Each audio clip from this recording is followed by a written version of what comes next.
accurately as you want.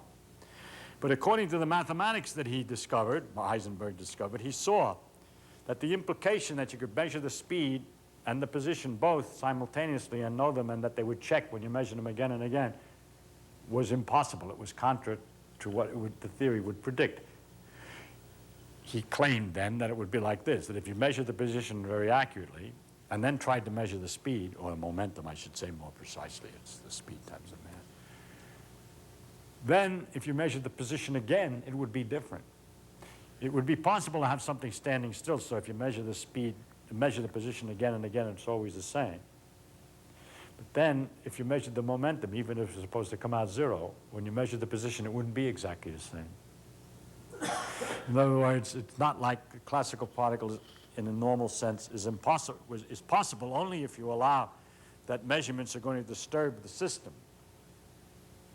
That is, if you measure the position and then try to measure the momentum, then new position is irreversibly jiggled, if you want, by the momentum measurement. And then when you measure position, the momentum that you determined before is now screwed up. So if you measure the momentum again, it's not the same. It's completely analogous to our boxes. We measure, let's say, this and then that. We measure this. By pushing this button, it's always red. We're going to check it's perfect. We got a nice measurement of that. And now we try to measure this. Okay, we measure this and we see whether it's green, and we keep checking it's nice and green. Then we go back and see if this is still red. If it were red before, I forgot to say, let's suppose this were red. This is green. We look back, it might sometimes be green. In other words, it can change. This is a lot easier than positions, because positions can have all kinds of numerical values. Could be here or here or here or here, and here we have only two values, red or green. That's why this is kind of fun. It's easier to work with than numbers, which can have all kinds of values, and mathematics is more complicated. But here it's much easier. But you see then that the theory must predict that if you measure something, if you thought classically that there are these things under here that you're measuring, that this, whatever it is, this is the greeniness of this thing when you push 2, whatever it is, then you must allow that when you try to measure 1, you change whatever it is, the greeniness or redness for a 2 measurement. In other words, you can't measure 1 and then measure 2 and expect that it doesn't affect number 1, okay? And that's the general idea of the uncertainty principle, which more generalized says there are pairs of quantities such that if you measure 1, you cannot allow that you try to measure the other one. It doesn't change the first one, okay? Irreversibly jiggle, is that what you said? Yeah, that's what I said. I meant that was an informal way of saying it changes the value. You know, right, in a way that can't be undone, that's completely lost, that the information is now lost, or partially lost. It's like shouting at your way. Irreversibly. You mean it's irreversible change that Right. you... It's Yeah. a perturbation that you can't reverse. It's true. It's true. Anyone who's married knows that all of the arguments that they've ever had through the entire married life come out in one great well on the next argument. Yes. Momentum is increased immensely. Right. Historical way of understanding the uncertainty Yes. came out, that there is too much of a focus on the jiggle, because there's a lot of systems at the atomic level where you only get one shot at them. You only get one measurement. What you do is you prepare a situation, and you, for instance, in a beam, you can say, I'm going to have half of them, I'm going to do position measurements, the other half momentum, and I'm going to get one measurement. That's right. And the jiggle doesn't make any difference. I know. It says I can only, there's limitations on how I can prepare the system. That's another way of speaking of it. The preparing means that you want to be able, it's a different idea, but it's the same idea. Suppose that I said that I have some way of setting it in. That's preparing it, so I know what their red or green are going to be. The answer is I can't set it in the way I want. This idea that I'm setting them in like this won't work. Even if you allow, I'm only allowed to push one button, I'm going to get in trouble in saying that I can set in particular numbers underneath. It's the same. You see, you're talking about predicting and preparing, but preparing is always done by, can be thought of as by measuring something else to get it right. It's another way of preparing. I could make sure that this is a red by pushing this button, checking that it's a red. If it's a green, I throw it out. I try it again until I get a red. Now I know I prepared it, so this is red. Now when I measure this, I change the preparation is screwed up. That's what preparation means. Is this applicable only to single events, single particles, or is it applicable to massive numbers at once? It's applicable to any system at all. The system may contain only one particle, or contain 3 particles, or 25 particles. How about a billion particles? It's perfectly all right. Numbers are no problem. Yes, it could be any number of particles. Where you have beam collisions, you've got billions of particles. This particular set of numbers with the 3/4 and the 1 was with 1 particle, and in this case with 2, when I had 2 boxes. And we're studying what happens with 2. The difficulties, the character of this thing is in the particle. And if you have a billion particles, each one or them are all doing the same kind of terrible thing, all right? So it's a universal difficulty. You're still disturbed. One of these guys that knows too much. I'm not going to use the term Gero, I'm going to use your boxes. Okay. I could generate a situation in which I have boxes that are making themselves available for measurement. Right, these. Let's forget the other box for a moment. These. Yeah. They keep yeah. coming out. Right. Right. Right. Now I can create a situation Right. that certain combinations of that box have less probability of coming out. What do you mean by certain combinations? Those boxes in which They're only the red I ones. can make it so that only a third of the time you'll get red out of door number 1, and Why don't- 2/3 of the time. Why don't we make it easy? Green. We always get red out of hole number 1. Does that satisfy? No, the easy case is the trivial one. I'm trying to make the non-trivial. What case. one? And that is where I can put a bias on what the measurements are going Yes. to result Right. without ever having made a measurement. Well, that may be whatever you say, whether you've made a measurement or not, but there is another way of putting a bias, is there? By just by checking what's in the box, and if it's right, sending it out. That's equivalent. It's equivalent because the forces which you're making the separations are equivalent to. But the point I'm trying to make is you don't have to do that. Okay, yeah. And if you don't do that, then you But cannot. what do you do, you see, and it's a little, we get into some complications as to how we do that with these boxes. Certain kind of polarizing filters or filters over. All right, yes, you can load the boxes with some particular prejudice, yes. But it's very much equivalent. Your filters are equivalent to my taking boxes and checking something about the, just a minute, checking something about the, I didn't say push a button, checking something about the boxes and letting them through if they were okay. But that process is not one in which a measurement is made. Whatever. And that's the point I'm raising. No, is it's that- not, it's the equivalent, it's equivalent. A measurement could have been made without any further But disturbance. it's only when a measurement actually is made that you can attribute what happens to the fact that there was a jiggle took place. You're talking about the uncertainty relationship being due to the jiggle. I've already got all of the difficulties with the other box. I don't need to take this other example. It doesn't add anything, okay? It doesn't add anything. So, a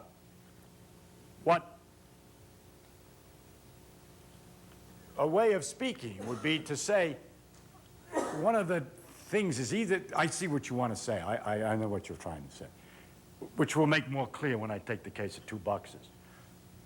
Let me just get to it in my own way, and then we'll come back. The original, one way of thinking about the uncertainty principle, which I made, which is less subtle than the regular way of describing it, was to say that if we tried to imagine that there was such a thing as the red, green, green, if we pushed a button on one of these things to determine it, it has to change the other one. And it's like that. If we imagine that a particle had a position and a momentum, then if we measure one, we have to disturb the other. Okay? In certain circumstances by luck, but not with position and momentum. No. If you measure position, you can have to disturb the momentum information. But statistically, you disturb. That's what I'm talking about. So any prediction that you had made previously is not necessarily right. So your information is lost. I think it would help the discussion if you tell how you measure position and how you measure momentum. I don't have to, because I have an example where I'm measuring something else with buttons. I say you push the button and see whether the light's red or green. That's. I'm talking about the electron. I know, but I'm talking historically. The situation is I've tried to simplify this thing. If I went through the whole thing historically, we would go all through all the confusions and all of the difficulties that people have had for all these years to try to understand this clearly. So what I've tried to do is take a simpler example. And if I go back now and take all the confusing examples and go and explain all of those, I've made it much more complicated than it need be.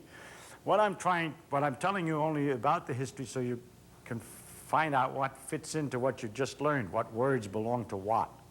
And what I'm trying to say is that the uncertainty principle is the statement that if you thought that you knew that you could say what was under here, that if you pushed a button, it's necessary that if you push another button, it changes that button.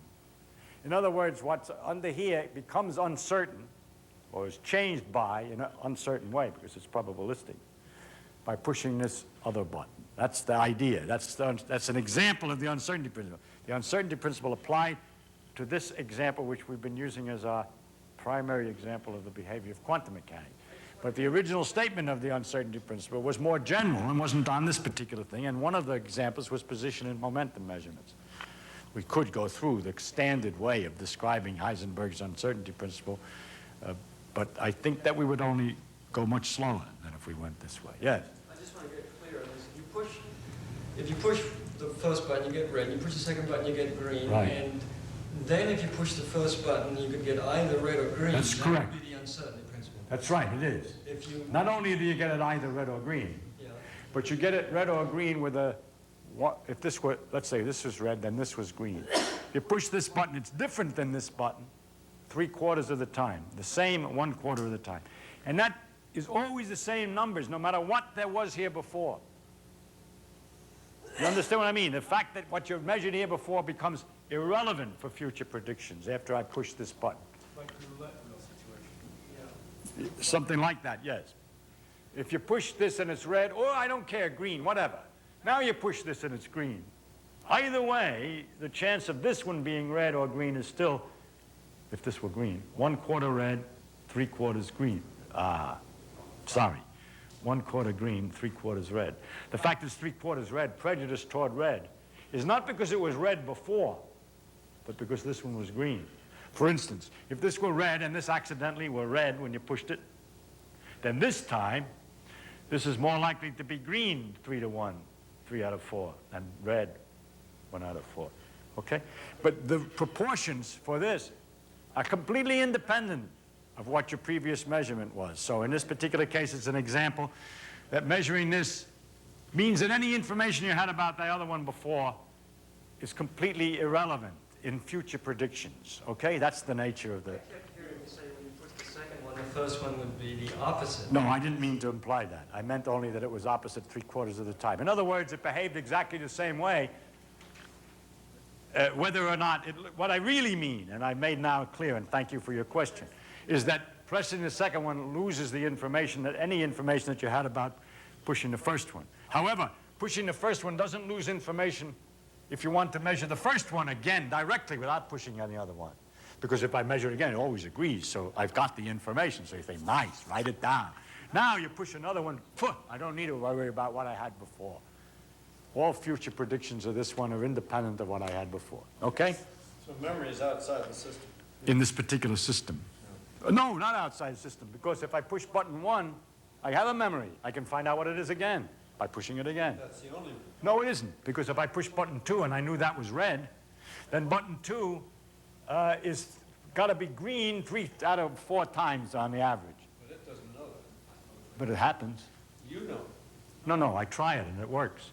That's what I mean. Well, who knows what? I mean, the point is, no, it's a question of memory. That is to say, the system is behaving in a way that depended on what happened in the past.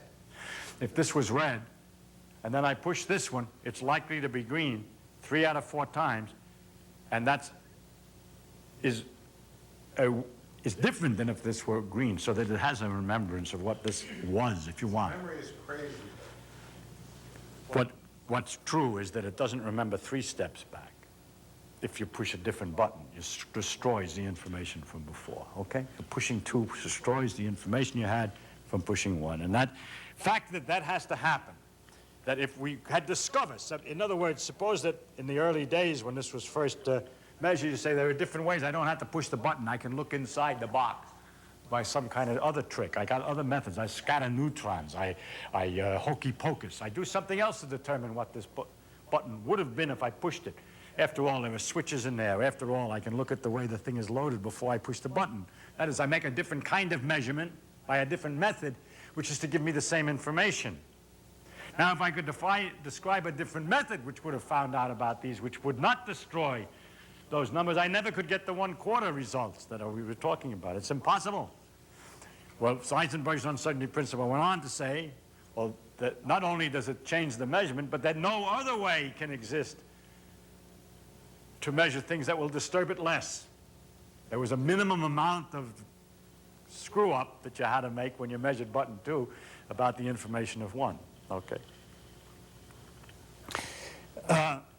Now, this kind of a picture was a kind of a classical picture, and Heisenberg was talking about the relation of quantum mechanics to classical mechanics. Really, Heisenberg's principle can be looked at another way. There was old ideas of classical physics. Quantum mechanics is now different. It would be useful for people who are so used to classical physics to tell them when their ideas will fail. And his statement would be, another way of saying it would be, if you try to talk about something, so you simultaneously talk about the position and the momentum, you'll get in trouble. The logic will be wrong. Something will come out wrong. In the same way, in our case, if we start to say that we could say that behind here is a red thing, and behind here is a green, and behind here is a green, and that's what determines the things, and nothing changes, and they're definite, then we're going to get in trouble. The logic that we make after that is going to fail. So that's another way of saying it.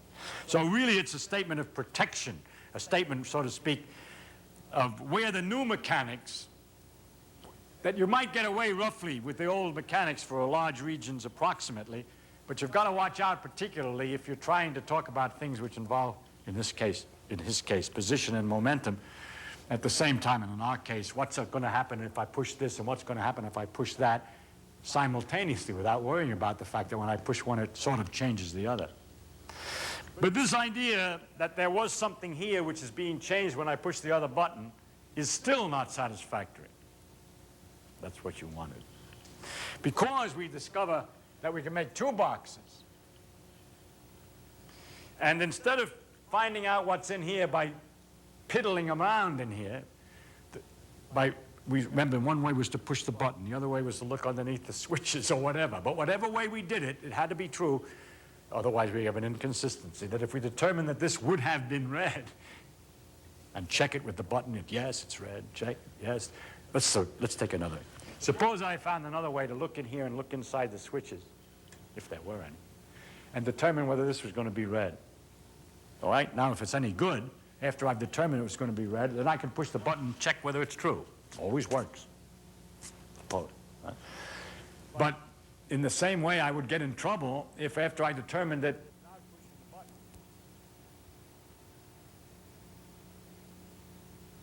then I would get in some trouble with the chances. We know that. We know if we can determine this without changing these, we're going to get in trouble because we're not going to get the 3/4.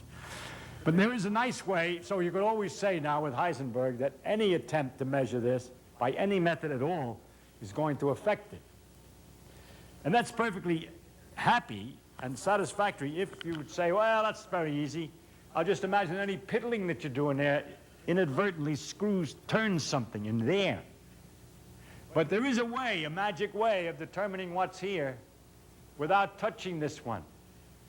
Just a different way, which is to measure this other box, which has been correlated with it that we talked about. We have this special circumstance that we can arrange things so that what this one gives can be determined by pushing that one. Now, because this box can be anywhere inside of cylindrical block houses or whatever else, it's a bit of a strain to suggest that when you push that, it changes this.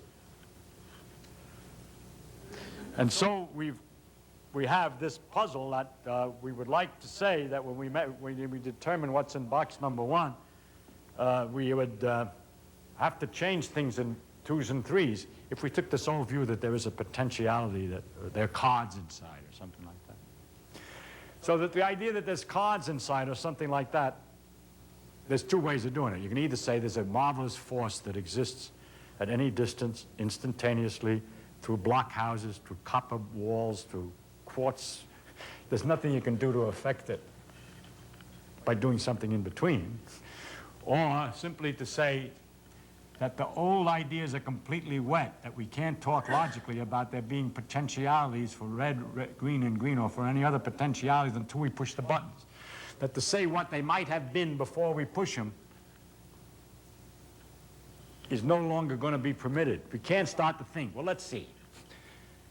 In the beginning, it could have been that when I pushed whatever I set it in, when I set this in, I could say something like this. This is where all our trouble comes from. We say, let me see, I haven't pushed them yet, but there's various possibilities that when I push that, it would be red, that one green, and that one green, or that this one would be red, red, red, or whatever. But these potentialities, physicists do not permit themselves to talk about anymore. They just say, after we push it, what it was, and don't try to talk about what it might have been if we had pushed it, if we haven't pushed it. In other words, the only things that can be described are things that have already been measured and not things that are potential. There's always chicken in the icebox. Perhaps there is. But you can't tell until you open the door. And opening the door may make the chicken disappear, or maybe not, with certain probabilities. But there's always chicken in the icebox. Now, whether that's true or not, we can't say that. In other words, even if we made up a theory that there was chicken in the icebox and we'd open a door, we get into difficulty because we can find another icebox by which you can determine whether the chicken's in there by opening its door. That's this one. And so you're really right about this chicken in the icebox door business. And so when the door's closed, we can't say whether there's chicken or not in the icebox. We try to say, I don't mean we can't say there's chicken or there's not chicken because we don't know. I mean the whole idea of saying it's either got chicken in it or it hasn't got chicken in it produces a failure. The other one It says is irreversibly jiggled?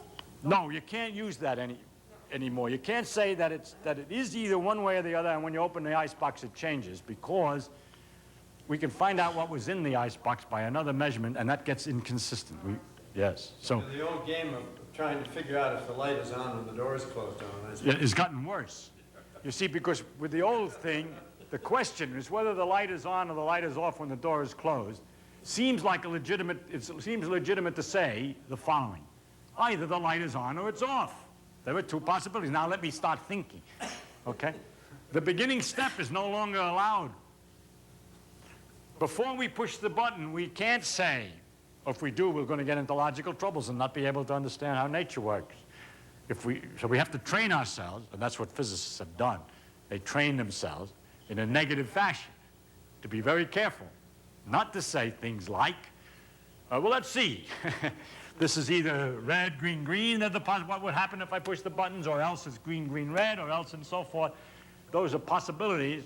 Now I'll push the button to see what I get. The whole statement that these are the list of possibilities is no longer permitted. And so you have to be very careful with the logic, okay? And what I'm going to show you in the next days is what kind of machinery we actually do use and what kind of thinking we actually do use in order to predict results like this, because we can predict them, you see. We do have a theory for all this. It's not that chaotic, but it's not at all like what you're used to. Simple ideas of logic, the simplest idea that these are the possibilities, and let's see which one it is not permitted. You get into trouble. What is permitted and how you can do it so you don't get into trouble will be described in future workshop sessions. Okay. Now, but now I'm trying to explain to you why I claimed in my workshop advertisement that I would tell you about the uncertainty principle and Bell's theorem and Einstein-Podolsky paradox, because I have just done so. It's all finished. But you will not be satisfied because you don't know where each of the pieces are. So first I told you where the uncertainty principle was, the statement that by measuring something you've got to disturb the predicted expectation for something else. But it's more subtle. You're not allowed to have an expected prediction for something else anymore and say it's changed. You have to have it be more abstract in order to be able to understand this situation. There, of course, is another way, and people have proposed it, and that's to say that when you push this, there's a marvelous influence that spreads instantaneously through all the world and changes those other things which were correlated that you expect to measure. Okay? This is possible, and that's a model that you might prefer over the idea of saying that there's no such, you can't talk about the possibilities before you make the measurements. That has turned out people have tried to do that, there are two directions in which you can go. You can say, yeah, there's always this instantaneous action, and it does exactly the right thing, and it doesn't depend on the distance. But that's an unnecessary complication, so to speak. I mean, it doesn't help any. It's perfectly okay. But since an action can go at any distance without any effect, there's no laws about it except that it does just exactly what you want. So just describe what you want, and never mind saying that it's done by some special law or some special magic, because that special high-speed interaction is only to protect your prejudices about the way you'd like to think about things. That's all it was for. It didn't change any results of what you'd expect for any experiment, which is what physics is about. And so, don't bother to say it. It doesn't make any difference. If you want, you say, this is so puzzling, I'd like to say there's an instantaneous action that goes at infinite speed everywhere and is not affected by anything, only to make the answers come out right. Okay? Is okay. Well, you want to, okay, but it doesn't make any difference, right? Because the answers come out the same. So, yeah, so we just don't bother with saying it, most physicists. Now, however, there's another possibility, and that is that there really is such an action, but it isn't, as I said, that for short distances it's independent of distance, but for long distances it disappears, that it takes a little bit of time, that it does something. Then the predictions will be changed. For instance, if these boxes are pulled further apart, then this will not agree with that anymore. Or if I measure this too quickly or not quickly enough, early enough, I can't predict what that one's going to be, and so on, because there's delays, there's character to the interaction. As soon as the interaction has character, other than this universal marvel that goes at all distances, at all speeds, instantaneously, just to get the right answer, but it is more complicated. You say it takes time to go, or it weakens with distance, or anything like that. It makes new predictions. So, in the earlier, some people, early on, not many, but some, proposed just that. They couldn't take it. And so you said there must be an interaction.